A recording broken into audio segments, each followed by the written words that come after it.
अंधेरी रात थी।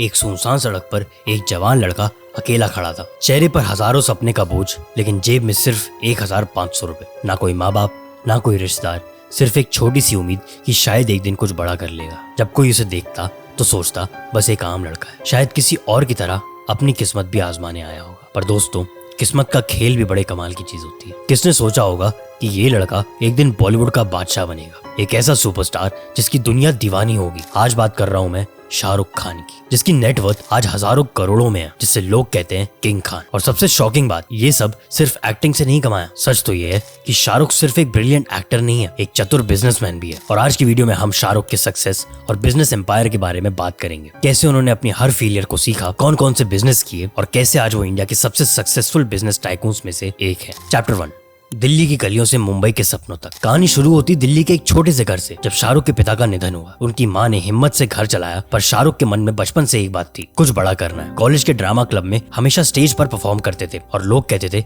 अरे यार, ये लड़का तो एक्टर बनने के लिए पैदा हुआ है। लेकिन तभी जिंदगी ने एक और बड़ा झटका दिया, उनकी माँ भी चल बसी। ये मोमेंट शाहरुख की लाइफ का सबसे बड़ा टर्निंग पॉइंट था। अब कोई सहारा नहीं रहा। उन्होंने अपना एक छोटा सा बैग उठाया, जेब में पड़े 1500 रुपए, और दिल्ली से सीधा मुंबई के लिए निकल पड़े। चैप्टर 2, मुंबई के पहले कदम और स्ट्रगल्स। मुंबई जैसे शहर में नए आए हुए लोगों को आसानी से एक्सेप्ट नहीं करते। शाहरुख के पास ना घर था, ना कनेक्शंस, सिर्फ एक पैशन के साथ वो खुले आसमान के नीचे सोया करते। रोज सुबह ऑडिशंस के लिए भागते, दरवाजे के बाहर घंटों वेट करते, पर हर जगह सिर्फ एक ही जवाब मिलता, आप में वो बात नहीं है। कई बार तो ऐसा लगता कि सब कुछ छोड़ के वापस दिल्ली लौट जाए, मगर तभी उनकी माँ की यादें उन्हें याद आ जाती थी और वो खुद को कहते थे, अब हिम्मत मत हार, थोड़ी देर और रुक जा। ये सेम स्ट्रगल के दिन थे जब एक छोटी सी अपॉर्चुनिटी मिले, टीवी सीरियल फौजी। इसी से शुरुआत हुई शाहरुख के करियर की, और उसके बाद सब जानते हैं 1992 में दीवाना, फिर बाजीगर, डीडीएलजे, और एक के बाद एक सुपरहिट फिल्म है। चैप्टर 3, सुपरस्टार से बिजनेसमैन तक का सफर। 1990s के एंड तक शाहरुख खान का नाम सबकी जुबान पर चढ़ चुका था, मगर शायद ये शाहरुख के लिए काफी नहीं था, क्योंकि एक सक्सेसफुल स्टार के अंदर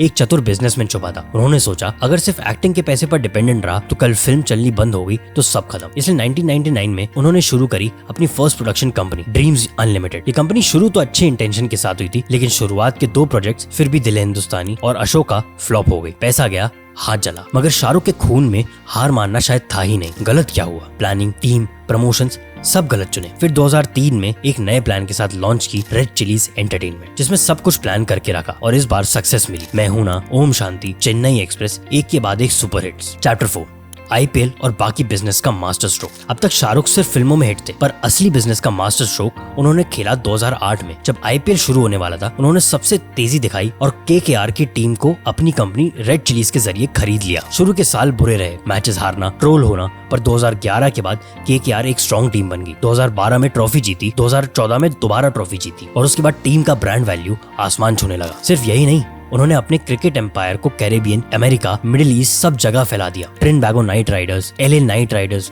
अबू धाबी नाइट राइडर्स, ये सब शाहरुख के बिजनेस का पार्ट है। आज नाइट राइडर्स एक ग्लोबल स्पोर्ट्स ब्रांड बन चुका है, जिसका वैल्यूएशन हजारों करोड़ों का है। Chapter 5, real estate, tech investments और एंडोर्समेंट्स। और सिर्फ क्रिकेट या फिल्म्स ही नहीं, शाहरुख ने रियल एस्टेट में भी बड़ी इन्वेस्टमेंट की है। दुबई के मन्नत बंगलो अब 200 करोड़ के ऊपर जा चुका है। दुबई के पाम जुमेरा में एक सुपर लग्जरी विला, लंदन के पॉश एरिया में एक अपार्टमेंट, सबको मिलाकर आज शाहरुख खान की प्रॉपर्टीज की वैल्यू 1000 करोड़ से भी ऊपर जा चुकी है। उसके साथ साथ शाहरुख ने टेक स्टार्टअप्स, हेल्थ ऐप्स जैसे नामी और एंटरटेनमेंट पार्क्स जैसे किड्जानिया में भी पैसे लगाए हैं, क्योंकि वो जानते हैं कि फ्यूचर इन बिजनेस में ही है। और हाँ, एक सबसे स्मार्ट मूव उन्होंने अपनी फिल्मों के साथ किया, फिक्स्ड फीस के बजाय प्रॉफिट शेयरिंग। पठान, जवान, डंकी, हर एक में शाहरुख को प्रॉफिट का हिस्सा मिलता है। इसी वजह से एक एक फिल्म उनको 200 से 300 करोड़ कमा के देती है। और सिर्फ मूवीज नहीं, शाहरुख आज इंडिया के सबसे महंगे ब्रांड एम्बेसडर्स में से भी एक है। हर एंडोर्समेंट के लिए वो 10 से 30 करोड़ तक चार्ज करते हैं। तो दोस्तों, ये थी किंग खान की लेगेसी, एक ऐसी कहानी जो एक लड़के की थी, जिसके जेब में 1500 रुपए लेकर वो मुंबई आया और आज इंडिया का सबसे बड़ा सुपरस्टार और बिजनेसमैन में से एक बन चुका है। शाहरुख की जर्नी हमें ये सिखाती है